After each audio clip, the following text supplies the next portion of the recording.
ಗ್ಯಾರಂಟಿಗಳನ್ನ ಕೊಟ್ಟು 5 ಗ್ಯಾರಂಟಿಗಳನ್ನ ನುಡಿದಂತೆ ನಡೆದಿದ್ದೇವೆ. ಅದು ನಿಮ್ಗೆಲ್ಲರೂ ಕೂಡ ತಲುಪ್ತಾ ಇದೆ. ರಾಮಲಿಂಗಾರೆಡ್ಡಿ ಅವರ ನೇತೃತ್ವದಲ್ಲಿ ಎಲ್ಲರೂ ಕೂಡ ಹೆಣ್ಣು ಮಕ್ಕಳೆಲ್ಲ ಫ್ರೀಯಾಗಿ ಬಸ್ಸಲ್ಲಿ ಓಡಾಡ್ತಾ ಇದ್ದಾರೆ. ನನ್ನ ತಾಯಂದಿರಿಗೆ ಗೃಹಲಕ್ಷ್ಮಿ ಯೋಜನೆಯಲ್ಲಿ 2,000 ರೂಪಾಯಿ ಮನೆ ಯಜಮಾನಿಗೆ ತಲುಪ್ತಾ ಇದೆ. ಬರ್ತಾ ಇದೆ ಬರ್ತದೆ, ತಲೆ ಕೆಡಿಸ್ಕೋಬೇಡಿ.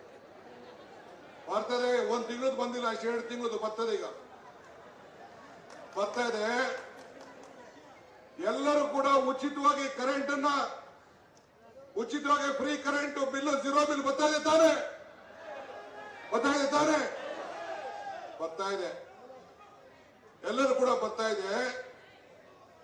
10 ಕೆಜಿ ಅಕ್ಕಿಗೆ 5 ಕೆಜಿ ಅಕ್ಕಿ, 5 ಕೆಜಿ ಹಣ ಬರ್ತಾ ಇದೆ. ಬರ್ತಾ ಇದೆ.